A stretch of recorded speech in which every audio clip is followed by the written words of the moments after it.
மாதா தொலைக்காட்சியின் இனிய இதயங்களை அனைவருக்கும் வணக்கம். அழைத்தாய் என் இறைவா, உன் வழி நின்று உன் பணி தொடர அழைத்தாய் என் இறைவா என்ற அருமையான பாடல் வரிகளோடு உங்களை சந்திப்பதில் பெருமகிழ்ச்சி அடைகிறேன். என் அன்பு உள்ளங்களே, இந்த பாடல் வரிகளுக்கு ஏற்ப இந்த காலகட்டத்தில் நாம் மிகுதியாக இறை அழைத்தலுக்காக மாணவ மாணவிகள், வருங்கால இளைய தலைமுறைகள் தங்களை அர்ப்பணித்து இறை அழைத்தல் ஓங்க வேண்டும் என்று சிறப்பாக நாம் ஜெபிப்போம் என்ற அருமையான இந்த ஒரு வேண்டுதலோடு நம்முடைய இந்த சிறப்பான நிகழ்ச்சிக்கு வருகை தந்திருக்கக்கூடிய நம்முடைய பாசமிகு அருட்தந்தை டேவிட் ஆரோக்கியம் அவர்களை உங்கள் அனைவருடைய சார்பாக அன்போடு வரவேற்கிறேன். வணக்கம் ஃபாதர். வணக்கம் போஸ்கோ. எப்படி இருக்கிறீங்க ஃபாதர்? நல்லா இருக்கணும் தம்பி, நீங்கள் நல்லா இருக்கீங்களா? நல்லா இருக்கிறோம் ஃபாதர். வெரி குட் வாழ்த்துக்கள். ரொம்ப மகிழ்ச்சி ஃபாதர். சிறப்பாக போயிட்டுருக்கு. கண்டிப்பாக ஃபாதர். நிறைய கடிதங்கள், அதே போல் நீங்கள் போயிட்டு திருத்தந்தையை சந்தித்து வந்த அந்த நிகழ்வு குறித்தும் ஒரு நன்றியாக ஒரு சில குறுஞ்செய்திகள் வந்திருக்கு ஃபாதர். அதே போல் இன்னும் நமக்கு அந்த வாழ்த்து மடல்கள், கிறிஸ்து பிறப்பு புத்தாண்டு வாழ்த்து கடிதங்கள் தொடர்ந்து வந்துட்டு இருக்கு. ஸோ அந்த விதத்தில் முதலாவதாக நம்ம ஜலஜாமா ஃபாதர், ஜலஜாமா வந்து ரொம்ப மகிழ்ச்சியாக வந்து புத்தாண்டு வாழ்த்துக்கள், கிறிஸ்து பிறப்பு வாழ்த்துக்கள் எல்லா அருட்தந்தையர்களுக்கும் பணியாளர்களுக்கும் சொன்னாங்க.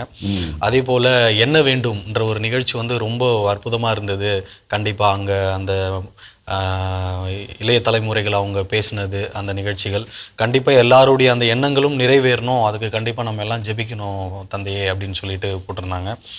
அப்புறம் ஒரு குறுஞ்செய்தியாக நம்ம இந்த நரேஷன் படிக்கிறாங்களே, டாப் 10ல் வாய்ஸ் ஓவர் கொடுக்குறாங்க தமிழாக்கம். ஸோ அந்த வாய்ஸும் அந்த தெளிவு, அவங்க கொடுக்குற அந்த செய்தியினுடைய விளக்கங்கள் எல்லாம் ரொம்ப அருமையாக இருந்து அவங்களுக்கும் வாழ்த்துக்கள் அப்படின்னு சொல்லிட்டு நம்முடைய ஜலஜாமா ப்ளஸ் இன்னொரு குறுஞ்செய்தியாக இந்த தகவல் வந்திருக்கு. எங்களுக்கு தெரியும் நினைக்கிறேன். ஜலஜாமா வந்து அவங்க பார்வை புலன் இழந்தவர்கள், பிறவியிலேயே ஆசிரியராக பணி செய்தவங்க, ஆசிரியராக இருந்தாங்க. இப்போ வந்து ஓய்வில் இருக்கிறாங்க.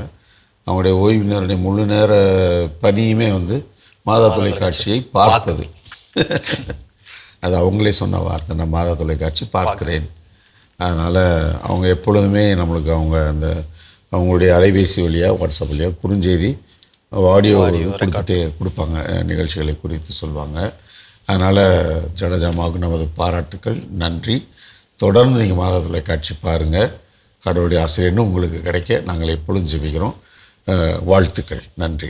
Thank you father. அடுத்ததாக நம்முடைய லூர்து அமலராணி அம்மா, கிறிஸ்துவுக்குள் எனக்கு மிகவும் பிரியமான அருட்தந்தை அவர்களுக்கு, ஆண்டவர் எழுதாமல் எதுவும் நடக்காது, ஆண்டவரை தேடாமல் எதுவும் கிடைக்காது, முயற்சி நம்முடையது, முடிவு ஆண்டவருடையது என்ற இறை நம்பிக்கையுடன் நமது வாழ்வை வாழ தூண்டும் நமது மாதா தொலைக்காட்சி நிகழ்ச்சிகளுக்கென ஜெபித்து கடந்த வருடத்தின் கடைசி மடலாக இதை எழுதியிருக்காங்க. தங்களுக்கும் மற்ற அருட்தந்தையர் அனைத்து தொலைக்காட்சி பணியாளர்களுக்கும் கிறிஸ்துமஸ் மற்றும் புத்தாண்டு வாழ்த்துக்களை தெரிவித்துக் கொள்கிறேன். கிறிஸ்துமஸ் கால கீதங்கள் பல மறை மாவட்டங்களிலிருந்து தயாரிக்கப்பட்டு ஒளிபரப்பப்படுவது மிக இனிமையாக உள்ளது. மரியின் மடியில் மற்றும் வட்டநிலா பாடல்கள் சிறப்பாக குறிப்பிடும்படி மிக அருமை தந்தையே. அருட்தந்தையர் ஐவரும் சேர்ந்து பாடிய துதி ஆராதனையும் சிறப்பு. இந்நாட்களில் நீங்கள் அனைவரும் பல நிகழ்ச்சி தயாரிப்பில் எவ்வளவு ஓடி ஆடி வேலை செய்திருப்பீர்கள் என்பதை நன்கு புரிந்து கொள்ள முடிகிறது. அனைத்து முயற்சிகளும், முன்னெடுப்பும், வேலை பலுவும் நல்ல நிகழ்ச்சிகளை தந்திருப்பது உண்மை.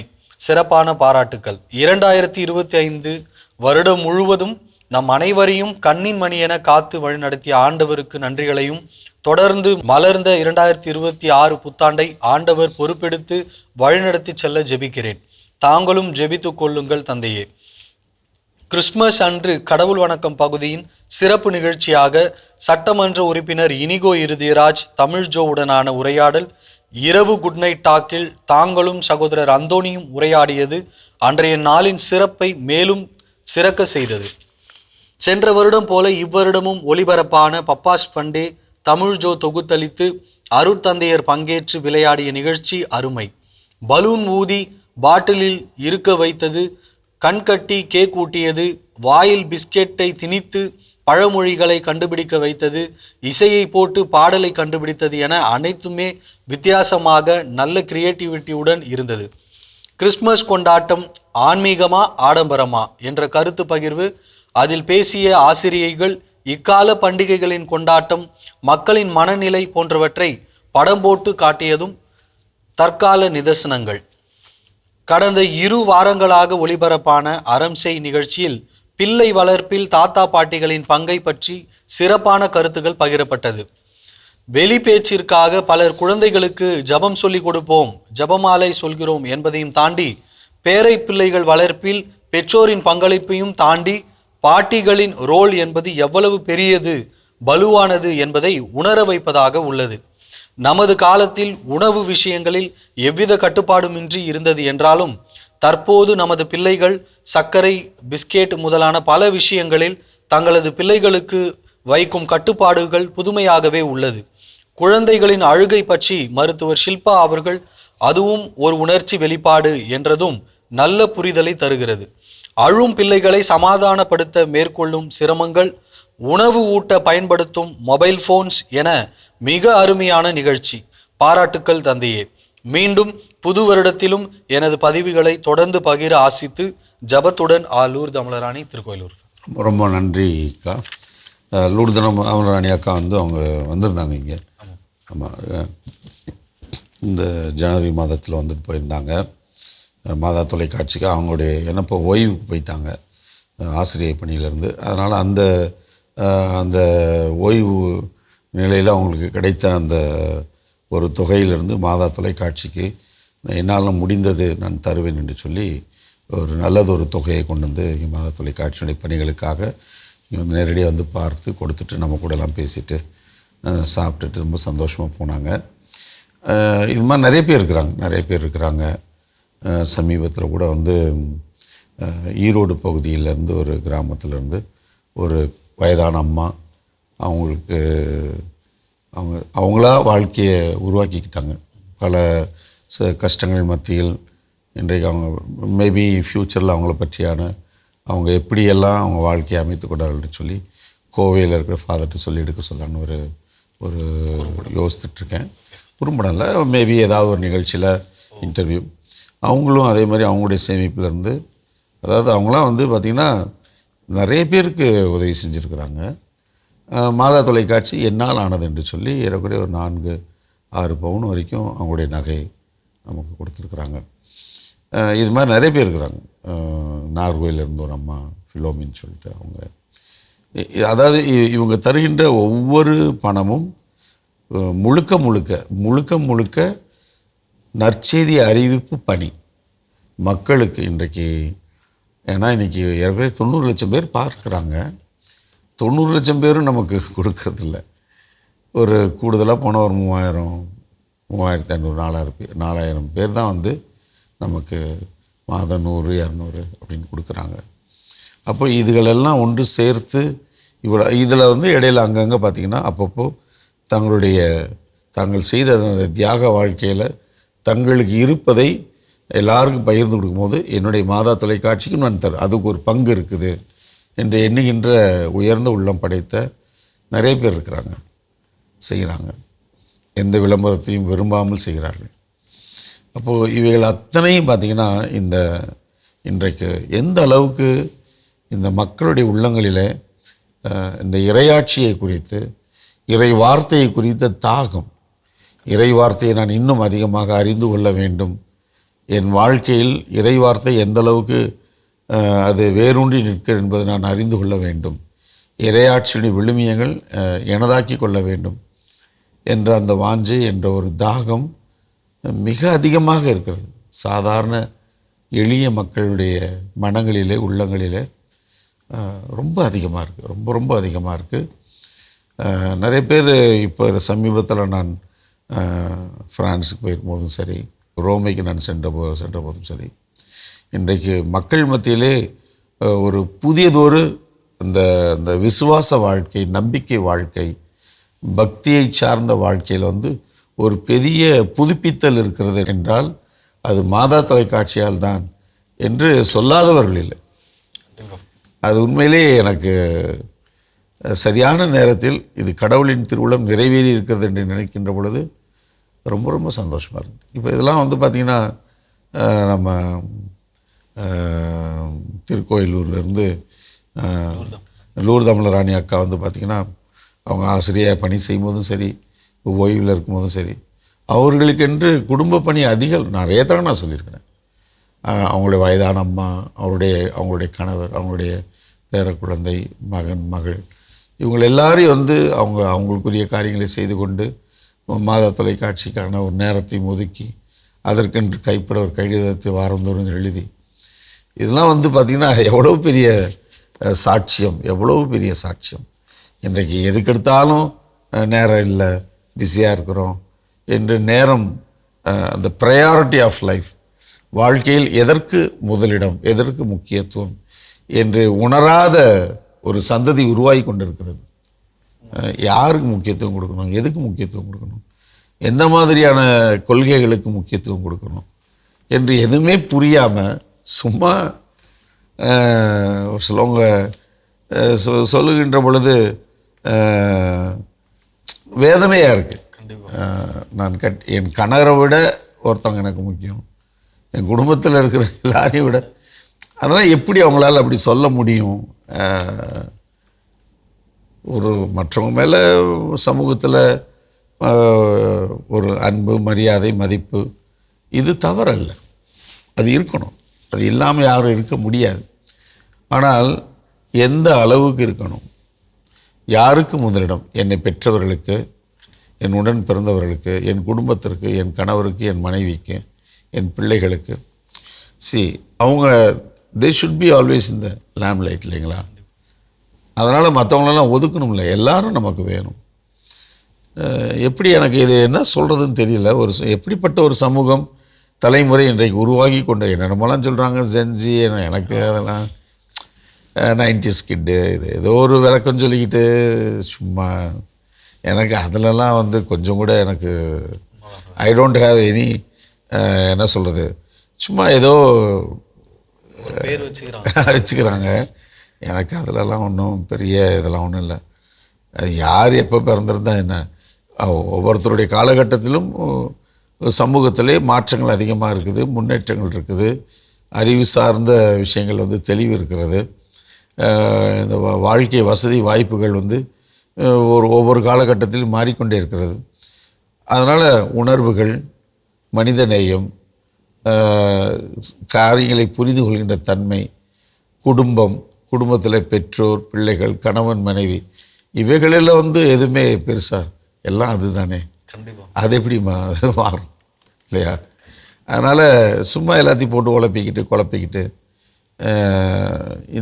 இந்த சமூகத்திலே ஒரு மாற்றம், மனநிலையில் மாற்றம் வேணும். அதுதான் ரொம்ப மனநிலை, எனக்கு இருக்கக்கூடிய என்னுடைய மனநிலையில் மாற்றம். பிறரை மதிக்கின்ற, ஏற்றுக்கொள்கின்ற, மனிதம் பேணுகின்ற, மனிதநேயம் பேணுகின்ற, மனிதர்களை மனிதனாய் பார்க்கக்கூடிய, பிறருடைய உணர்வுகளை மதிக்கக்கூடிய, பிறருடைய இன்பத் துன்பங்களில் பங்கெடுக்கக்கூடிய மனநிலை, இதுதான் ரொம்ப முக்கியம். இதில் வந்து அதை சொல்லிட்டு இதை சொல்லிட்டு வந்து மாறுறது வந்து அது மனித தன்மையாக இருக்க முடியாது. அதனால் அக்காவுக்கு மனம் நன்றி. ஏன்னா அவங்களுடைய கடிதத்தில் எப்பொழுதுமே ஒரு உணர்வு என்னால் உணர முடியும். அவங்களுடைய வார்த்தைகளில் அந்த தொடக்க வரிகள் ரொம்ப அழகாக இருக்கும், ஆழமாக இருக்கும். அதனால் பாராட்டுகள், நன்றி. தொடர்ந்து கடவுளின் ஆசிரம் உங்களுக்கு கிடைக்க எங்களது ஜெபங்களும் கடவுளின் ஆசிரம். நன்றி. Thank you father. நீங்கள் மேலோட்டமாக ஒரு சில விஷயங்கள் சொன்னாலுமே ரொம்ப ஆழமான கருத்து ஃபாதர். அது உண்மையிலேயே வந்து நிறைய வளர்ச்சிகள் தொழில்நுட்பத்தினாலும் வளருது, அதே போல் இளைய தலைமுறைகள் புதுசாக பிறந்துட்டு இருக்காங்கன்றதுனால உணர்வுகள் மாறுது. அதுக்கு ஒரு பேர் வச்சுட்டு கடந்து போக முடியாது அப்படின்றது உண்மையிலேயே. அதுக்கு கண்டிப்பாக மாதா தொலைக்காட்சி வந்து எல்லா விதத்துலேயும் பண்ணுற நிகழ்ச்சிகள் அதை யோசிக்க வைக்கும் அப்படின்னு நான் கண்டிப்பாக இந்த தலைமுறைகளும் தொடர்ந்து பார்க்கணும் நிகழ்ச்சிகள் அப்படின்னு. அதே போல் அடுத்தது ஃபாதர் பிலவேந்திரன் ஐயா ஒருத்தர் ஃபாதர், அவர் வந்து தென்காசிலேருந்து எழுதியிருக்காங்க ஒரு வாழ்த்து மடலாக. புத்தாண்டு வாழ்த்துக்கள். இயேசு வாழ்க. 2026ஆம் ஆண்டு வாழ்த்துக்கள். மரியே வாழ்க, சூசியே வாழ்க. உலக கத்தோலிக்க கிறிஸ்துவர்களின் ஆன்மீக தொலைக்காட்சி தமிழ் மிகு மாதா தொலைக்காட்சிக்கு நீண்ட நாட்கள் கழித்து எழுதும் என் எளிய குடும்பத்தாரின் எளிய கடிதம். தமிழ்மிகு மாதா தொலைக்காட்சியை ஆன்மீக வழியில் பயணிக்க செய்து கொண்டு இருக்கும் தமிழ்மிகு அருட்தந்தையர்கள் அனைவருக்கும் என் குடும்பத்தாரின் எளிய, அன்பு, பாசம் நிறைந்த 2026ஆம் ஆண்டின் இனிய புத்தாண்டு வாழ்த்துக்கள் மிகவும் பணிவுடன் தெரிவித்துக் கொள்கிறேன். மேலும் தமிழ்மிகு மாதா தொலைக்காட்சி பணி செய்யும் தமிழ்மிகு அருட்சகோதரிகளுக்கும் என் குடும்பத்தாரின் 2026ஆம் ஆண்டு இனிய புத்தாண்டு வாழ்த்துக்கள். மேலும் அங்கு பணிபுரிந்து வரும் பாசமிகு தமிழ்மிகு பணியாளர்கள் அனைவருக்கும் என் குடும்பத்தாரின் 2026ஆம் ஆண்டின் இனிய வாழ்த்துக்கள். மேலும் தமிழ்மிகு அருட்தந்தையர்கள், தமிழ்மிகு அருட்சகோதரிகள், தமிழ்மிகு பணியாளர்கள் அனைவருக்கும் அன்னை மரியாளின் அரவணைப்பும் தூய ஆவியாரின் ஆசியும் இயேசு கிறிஸ்துவின் அருளும் கோடான கோடி பெற்று தமிழ்மிகு மாதா தொலைக்காட்சி 2026ஆம் ஆண்டு புதிய ஆண்டில் புது பொலிவுடன் மென்மேலும் வளர்ந்து ஓங்க என் குடும்பத்தாரின் ஜபங்களும் வாழ்த்துகளும் உரித்தாகுக. குறிப்பு: தவறுகள், எழுத்து பிழைகள் இருந்தால் சிரம் தாழ்த்தி மன்னிக்கும்படி பணிவுடன் வேண்டிக் கொள்கிறேன். இப்படிக்கு தங்கள் உண்மையுள்ள சா பிலவேந்திரன், தென்காசியிலிருந்து ஃபாதர். நன்றி, வணக்கம். நீண்ட இடைவெளிக்கு பிறகு பிலவேந்திரன் ஐயா அந்த கடிதம் எழுதியிருக்கிறாங்க. அவங்க தான் அந்த சொல்லாடல், அவருடைய தமிழ்மிகு திருமிகு என்று சொல்வதற்கு பதிலால் தமிழ்மிகு டேவிட் ஆரோக்கியம், தமிழ்மிகு போஸ்கோ என்று சொன்னால் மிக அழகாக இருக்கும் என்று ஒரு உணர்வுபூர்வமான ஒரு நல்ல மனிதர், நல்ல தமிழர். அதனால் நீண்ட இடைவெளிக்கு பிறகு எழுந்திருந்தாலும் அந்த பிலவேந்திரன் தென்காசி என்ற பெயரை கேட்டவுடனே என்னுள் ஒரு மகிழ்ச்சி, ஒரு நிறைவு. ஏன்னா சமூகத்தில் பார்த்திங்கன்னா ஒரு சிலர்கள்ட்ட நம்ம உரையாடுகின்ற பொழுது, அவரோடு நாம் உறவு கொள்கின்ற பொழுது, அவர்களோடு கலந்தாலோசி அவருடைய காரியம், அவருடைய வார்த்தைகளை கேட்கின்ற பொழுது நம்மளே அறியாமலே ஏன்னா ஒவ்வொருத்தருக்கும் இந்த தாய்மொழி என்பது எவ்வளவு முக்கியத்துவம் வாய்ந்தது என்பதை இந்த சந்ததிக்கு, இந்த தலைமுறைக்கு நாம் உணர்த்தியே ஆக வேண்டும். தாய்மொழி என் தாயின் உதரத்தில் நான் கருத்தரித்து இந்த உலகை நான் பார்ப்பதற்கு முன்னால் நான் கேட்ட மொழி என் தாய்மொழி, தமிழ்மொழி. அதனால் அது இந்த உலகத்திற்கு பிறந்து வந்து அப்பா அம்மான்னு சொல்லி கொடுத்த பிறகு நான் கேட்ட மொழி அல்ல, நான் கருத்தரித்த உடனே நான் கேட்ட முதல் மொழி அதுதான். அதனால் அதை நாம் அனைவரும் போற்ற வேண்டும், வளர்க்க வேண்டும், அதனை பேணி பாதுகாக்க வேண்டும் என்பது. அதனால் எந்த மொழியும் நமக்கு எதிரான மொழி அல்ல. நான் இட்டாலிய மொழி சரளமாக பேசுவேன், எவ்வளவு வேணாலும் சரளமாக பேசுவேன், அதில் கூட சிந்திக்க கூட என்னால் முடியும். ஒரு மொழியை சரளமாக பேசுவது ரொம்ப பெரிய விஷயம் இல்லை. அந்த மொழியில் எனக்கு சிந்திக்க தெரிய வேண்டும், எழுத தெரிய வேண்டும், வாசிக்க தெரியும், சிந்திக்க தெரியணும். அப்போது அந்த மொழி புலமை இருந்தால்தான் அந்த மொழியில் என்னால் சிந்திக்க முடியும். ஆங்கிலத்தில் எனக்கு புலமை நன்றாக இருந்தால் ஆங்கிலத்தில் என்னால் சிந்திக்க முடியும். ஆங்கிலத்தில் நான் சிந்தித்து ஆங்கிலத்தில் எழுதுகின்ற பொழுது அந்த ஆங்கிலம் மிக மேன்மையானதாக இருக்கும். தமிழில் நான் சிந்தித்து தமிழிலே சிந்திக்க தெரியணும். அப்போ தான் அந்த மொழி என்னால் நான் தமிழில் சிந்தித்து ஆங்கிலத்தில் எழுதினால் ஆங்கிலம் அவ்வளோ சிறப்பாக இருக்காது. அப்போ அந்தந்த மொழியை நான் பயன்படுத்துகின்ற பொழுது அந்த மொழியில் நான் சிந்திக்க வேண்டும். அதற்கு பயிற்சி வேண்டும், அதிகமான வாசிப்பு வேண்டும், எழுத வேண்டும். அப்போது இவர் சொல்லுகின்ற சமீபத்தில் இந்த திரைப்படம் ரொம்ப அருமையானது ஒரு திரைப்படம். அதாவது இதற்கென்று தமிழ் மொழிக்கென்று ஒரு வரலாறு இருக்குது. கல் தோன்றி முன் தோன்றா காலத்தை முன் தோன்றிய மூத்த குடி அப்படின்னு நம்ம சொல்கிறோம். ஆனால் அந்த வரலாறு இன்றைக்கு இதற்கான இப்போ கீழடி எடுத்தாடும் அதற்கான ஒரு வரலாற்று பதிவுகள், மிக தொன்மையான வரலாற்று பதிவுகள். அப்போ இவ்வளவு தொன்மையும் பழமையும் கருத்து செறிவும் செல்வமும் அதே மாதிரி இலக்கிய பதிவுகளும் இவ்வளவு விஷயங்கள் இருக்கக்கூடிய, செய்திகள் இருக்கக்கூடிய ஒரு மொழியை நான் தாய்மொழியாக கொண்டிருக்கிறேன் என்று சொல்லுகின்ற பொழுது அதை நினச்சி பெருமைப்படணும். அதை நான் இன்னும் எனதாக்கி கொள்வதற்கு நான் கடினமான மொழி. ஆங்கிலம் போகிற போக்கில் சும்மா நம்ம என்னத்தையோ ஒரு பயத்தை உருவாக்கி வச்சுட்டாங்க. ஒரு 26 எழுத்துக்களை எழுத பழகி, சொல்ல பழகி, மனனம் செய்து அதில் கட்டமைக்கப்பட்ட சொற்களை அறிந்து படிப்பது அவ்வளோ கடினமான எனக்கு புரியல. ஆனால் 247 எழுத்துக்களை நீங்கள் மனனம் செய்து அதை எழுத பழகி, அதை வாசிக்க பழகி, அது கடினம். எவ்வளவுக்கு கடினமோ அவ்வளவுக்கு அழகானது. அதனால்தான் 1717 அந்தந்த பகுதி 700 பகுதியிலே வந்திருந்த இத்தாலிய நாட்டிலிருந்து நமது தாயகத்திற்கு வந்த கான்ஸ்டன்டைன் பெஸ்கி என்ற இயேசு சபை குருவானவர் அவருடைய கல்லறையில் இங்கே தமிழ் மாணவன் உறங்குகிறான் என்று எழுத சொல்லியிருக்கிறார். இங்கே ஒரு தமிழ் மாணவன் உறங்குகிறான் என்று அவருடைய கல்லறையில் எழுதப்பட்டிருக்கிறது. அங்கே இறைவசனம் எழுதப்படவில்லை, இறைவார்த்தை எழுதப்படவில்லை. அவர் எழுத கேட்டுக்கொண்டது இங்கே ஒரு தமிழ் மாணவன் உறங்குகிறான். இது அவர் பாருங்க, ஒரு இத்தாலிய தேசத்தை இத்தாலிய நாட்டில் இருக்கிறவங்க வந்து இன்னொரு மொழியை அவ்வளோ எளிதாக படிக்கவே அவங்களுக்கு ஆங்கிலம்லாம் நிறைய பேருக்கு தெரியாது. இத்தாலிய மொழி இன்றைக்கும் பெருசாக படித்தவங்கள்ட்ட வந்து நம்ம இத்தாலிய மொழியில் பேசினா தான் பேசுவாங்க. ஆங்கிலம்லாம் மற்ற மொழிகள்லாம் அவ்வளோ எளிதாக படிக்க மாட்டாங்க. ஆனால் அவர் இங்கே வந்து தமிழை கற்று தமிழ் மொழியில் உரைநடை என்ற ஒரு பிரிவை உருவாக்கியவரே அவர்தான். உரைநடை என்ற ஒரு பிரிவை உருவாக்கியவர் அவர். பாருங்கள், அப்போ எந்த அளவுக்கு வந்து இந்த மொழியின் மீது அவர் பற்றும் பாசமும் காதலும் கொண்டிருந்திருப்பார். அப்போ நமக்கு ஏன் அது வரணும்? நமக்கு வரணும், அது வந்து வரணும், கண்டிப்பாக வரணும். அதனால் தமிழ்மிகு என்ற சொல்லுக்கு வந்த இவ்வளோ விளக்கம். அதனால் ஐயா பிலவேந்திரனுக்கு என் மனம் நிறைந்த பாராட்டுக்கள். நல்லா இருங்க, சோமாக இருக்கீங்களா? உங்களுக்கு ஆட்சேபிக்கிறேன், உடம்பு பார்த்துக்கோங்க. சென்னை பகுதி வரக்கூடிய ஒரு வாய்ப்பு இருந்தால் கண்டிப்பாக மாதா தொலைக்காட்சிக்கு வாங்க. உங்களுக்கு எங்களது ஜெபங்களும் கடவுளின் ஆசிரும் இந்த புதிய ஆங்கில ஆண்டு உங்களுக்கு நலன்களையும் வளங்களையும் ஆசிரியம் பெற்றுத்தரட்டும் நான் உங்களுக்கு ஆட்சேபிக்கிறோம். என்னாலும் கடவுள் உங்களோடு. அடுத்ததாக ஃபாதர் ஆரோக்கியராணி ஃபெலிக்ஸ் சேவியர் ஃபாதர் செங்கல்பட்டில் இல்லந்தோறும் இறையாட்சியை கொணரும் மாதா தொலைக்காட்சியின் அனைத்து அருட்தந்தையர்களுக்கும் மற்றும் பணியாளர்களுக்கும் என் அன்பான வணக்கங்கள்.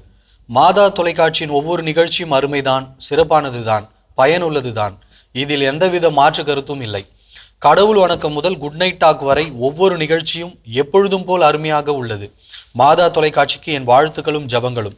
21/11/2025 அன்று உறவுகள் மேம்பட நிகழ்ச்சியில் அருட்தந்தை மரிய அந்தோணி அவர்கள் அன்பின் தன்மையை 4 நிலைகளில், அதாவது சார்பு நிலை அன்பு, சுய நிரூபண அன்பு, சுயநலமற்ற அன்பு மற்றும் சுய தியாக அன்பு என மிக மிக அருமையாக விளக்கினார்கள். தந்தைக்கு என் வாழ்த்துக்களும் பாராட்டுக்களும். நற்செய்தி மலர்கள் நிகழ்ச்சியில் அருட்தந்தை அமல்ராஜ் அவர்கள் தனது அனுபவங்களை பகிர்ந்து கொண்டிருக்கிறார். இதே போன்று தங்கள் அனுபவங்களை பகிர்ந்த அனைத்து அருட்தந்தையர்களுக்கும் அருட்சகோதரிகளுக்கும் என் மனமார்ந்த நன்றிகளும் வாழ்த்துக்களும் ஜபங்களும். முடிவில்லா ஒளி நவம்பர் மாதத்திற்குரிய சிறப்பு நிகழ்ச்சி ஆகும். நமக்கு நெருங்கிய உறவுகளுக்கு சிறப்பான முறையில் ஜெபிக்க வழிகாட்டும் மாதா தொலைக்காட்சிக்கு நன்றிகள் பல. நாங்கள் the face of the faceless படம் பார்த்தோம். மிக மிக அருமை.